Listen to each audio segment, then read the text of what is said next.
Assalamualaikum anak-anak hebat kelas 5. Hari ini kita akan belajar tema 8, subtema 1, muatan pelajaran IPA. Teman-teman, perhatikan penjelasan berikut ya. Seluruh makhluk hidup di bumi sangat tergantung pada air. Tanpa air, tidak akan ada kehidupan di muka bumi. Nah, berikut adalah contoh pemanfaatan air oleh makhluk hidup. Yang pertama yaitu air hujan yang meresap ke dalam tanah akan disimpan sebagai cadangan air bagi makhluk hidup seperti tumbuhan. Nah, selanjutnya air dalam tanah akan diserap oleh tumbuhan untuk proses fotosintesis dan bertumbuh menjadi lebih besar. Selanjutnya, air mengalir dan memenuhi sungai-sungai dan danau yang berguna untuk aktivitas makhluk hidup, hewan, tumbuhan, dan juga manusia. Selanjutnya, air juga menjaga kelembaban suhu dan iklim di bumi. Misalnya, air menjaga kelembaban di daerah puncak tuh udaranya sangat segar dan sejuk karena adanya air. Bagi manusia, air merupakan kebutuhan vital untuk menunjang kehidupannya. Air dimanfaatkan untuk kebutuhan sehari-hari seperti minum, mandi, mencuci pakaian, dan memasak sehari-hari. Tahukah kalian kalau hewan dan tumbuhan juga memerlukan air untuk pertumbuhannya? Hewan membutuhkan air untuk minum dan membersihkan tubuhnya. Air diperlukan tumbuhan dalam proses fotosintesis. Fotosintesis menghasilkan karbohidrat dan oksigen yang sangat dibutuhkan makhluk hidup lainnya. Air juga menjadi tempat bagi berbagai organisme dalam ekosistem perairan. Banyak sekali manfaat air dalam kehidupan di bumi. Air dibutuhkan oleh semua makhluk hidup. Oleh karena itu, kita perlu memanfaatkan air dengan sebaik-baiknya. Air yang kita gunakan dalam kehidupan sehari-hari berasal dari suatu proses yang cukup panjang yang disebut dengan daur air atau siklus air. Tahukah kalian, jika permukaan bumi sebagian besar berupa perairan, sekitar 2/3 permukaan bumi merupakan perairan. Perairan tersebut berupa samudra, laut, sungai, rawa, danau, dan telaga. Dari gambaran tersebut, terlihat betapa melimpahnya sumber air di bumi ini. Setiap saat kita menggunakan air. Meskipun begitu, air tidak pernah habis dari bumi ini. Penyebabnya adalah air di bumi mengalami siklus yang disebut siklus air, atau istilah lainnya biasa dikenal daur air. Siklus air adalah perputaran air secara terus-menerus dari bumi ke atmosfer dan kembali lagi ke bumi. Siklus air terjadi karena energi panas matahari memanasi bumi sehingga terjadi penguapan di permukaan bumi. Pada permukaan laut disebut evaporasi. Dan pada tumbuhan dan makhluk hidup disebut transpirasi. Energi panas matahari memanasi permukaan bumi dan terjadi penguapan. Pada permukaan laut disebut evaporasi.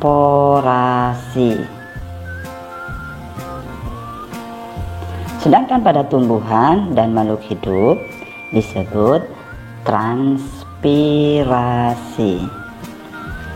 Uap air yang ada di udara mengalami kondensasi atau pengembunan menjadi titik air dan berubah menjadi awan. Lama-kelamaan, awan tidak lagi mampu menampung titik-titik air yang semakin banyak dan akhirnya air turun ke permukaan bumi yang biasa kita sebut dengan hujan.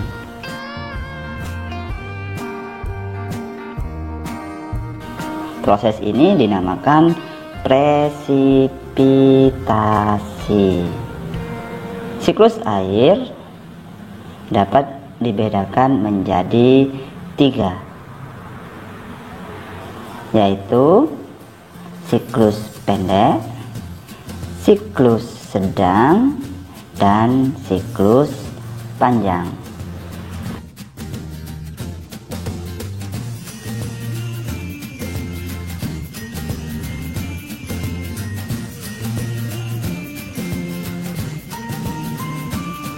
Siklus pendek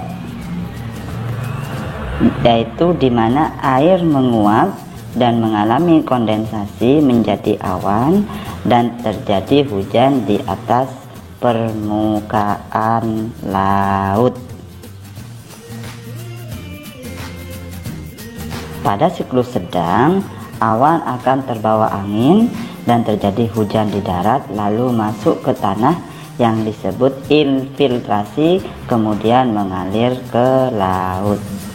Sedangkan pada siklus panjang, uap air akan membentuk kristal es dan terbawa ke pegunungan dan jatuh sebagai salju dan membentuk gletser, masuk ke sungai dan mengalir lagi ke laut, dan siklus air terulang kembali. Hai teman-teman kelas 5, perkenalkan namaku Cilo. Jumlahku di bumi tidak pernah habis loh. Tahukah kalian mengapa jumlah air di bumi tidak pernah habis? Ayo ikuti perjalananku selama aku menempati bumi. Di lautan yang luas aku tinggal. Perjalananku dimulai saat energi panas matahari menyinari permukaan laut. Aku mengalami evaporasi dari cair menuju gas melalui transfer energi matahari. Setiap pagi energi panasku menyinari permukaan bumi. Aku menguap ke langit hingga menemukan tempat dengan suhu lebih rendah. Energi panas mengubah bentuk air menjadi gas. Perubahan ini disebut evaporasi atau penguapan. Saat aku sampai di tempat dengan suhu rendah, aku mengembun dan berkumpul dengan uap air lainnya membentuk awan. Aku mengalami kondensasi. Setelah evaporasi, mengalami kondensasi. Setelah mengalami kondensasi dan membentuk awan, uap awan tertiup angin. Aku tertiup angin. Wush, wush. Aku tertiup angin sampai ke daratan. Aku siap jatuh ke permukaan bumi. Uap awan berkumpul dengan jumlah yang banyak, tebal, padat, dan suhu di dalamnya semakin rendah. Aku mengalami presipitasi dan jatuh ke permukaan bumi. Gumpalan uap air berubah mencair sehingga turun hujan. Setelah mengalami presipitasi, aku mengalir ke permukaan bumi yang biasa disebut sebagai runoff. Namun, aku juga meresap melalui pori-pori tanah yang biasa disebut infiltrasi. Jadi, selain mengalir di permukaan bumi, sebagian dari aku menyerap ke pori-pori tanah. Aku berguna untuk makhluk hidup. Akar pohon menyerap air sehingga ekosistem air terjaga. Aku juga berguna untuk hewan, tumbuhan, serta manusia yang membutuhkan air. Nih, aku juga dimanfaatkan juga oleh manusia melalui pipa sumur. Namun, aktivitas manusia membuatku tercemar dengan penggunaan sabun dan limbah pabrik. Ayo, jaga kebersihan air. Kalian bisa melakukan pemasangan ipal agar limbah yang dibuang bersih. kalian juga bisa menanam pohon agar air bersih yang tersimpan lebih banyak. Selain itu, kalian juga bisa menggunakan sabun dan deterjen ramah lingkungan untuk mengurangi pencemaran air. Setelah itu, air dari sungai mengalir kembali ke lautan. Ingat, siklus air secara garis besar ada 3: evaporasi, kondensasi, presipitasi. Ingat ya. Ingat ya teman-teman, siklus air ada 3 tahap. Yang pertama, evaporasi atau penguapan. Kedua, kondensasi atau pengembunan. Yang ketiga, presipitasi, yaitu proses turunnya hujan. Teman-teman ingat ya. Demikian seterusnya daur air yang ada di bumi. Dari proses daur air ini dapat disimpulkan bahwa jumlah air di bumi secara keseluruhan cenderung tetap. Air hanya mengalami perubahan wujud dan tempatnya selama dalam proses siklusnya. Ada yang berupa zat cair, air sungai, air danau.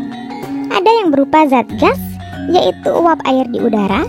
Dan ada pula yang berupa zat padat, yaitu es di kutub. Setelah mengetahui siklus air atau daur air, bagaimana pengaruh daur air terhadap makhluk hidup? Air merupakan sumber kehidupan makhluk hidup termasuk manusia. Air yang kita gunakan sehari-hari berasal dari berbagai sumber. Sumber air tersebut dapat berupa sumber alami seperti mata air, sungai, danau, dan laut. Ada juga sumber buatan seperti sumur bor, sumur pompa, PDAM, dan waduk. Air sungai berasal dari air hujan yang mengalir dari bagian permukaan bumi. Sungai besar menampung aliran sungai-sungai kecil yang ada di bagian atasnya. Selain itu, sungai-sungai kecil terbentuk dari aliran mata air yang muncul ke permukaan bumi. Beberapa sungai bersumber dari gletser, yaitu gunung es yang mencair. Contohnya, sungai yang berhulu di pegunungan Jayawijaya. Selanjutnya, air akan bergerak hingga ke muara laut. Pada musim kemarau, air sungai akan menyusut karena tidak ada pasokan air hujan. Penyusutan air sungai juga disebabkan adanya proses penguapan air karena sinar matahari. Kondisi ini berdampak pada pemanfaatan air sungai tersebut.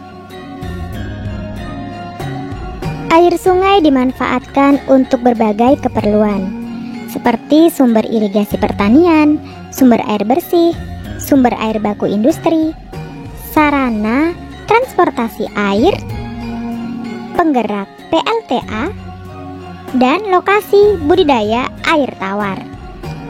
Beberapa sungai telah dimanfaatkan untuk wisata dan olahraga air, seperti rafting atau arum jeram. Keberadaan air termasuk air sungai perlu dijaga agar dapat memenuhi kebutuhan masyarakat. Selain itu, agar siklus air tetap berlangsung normal.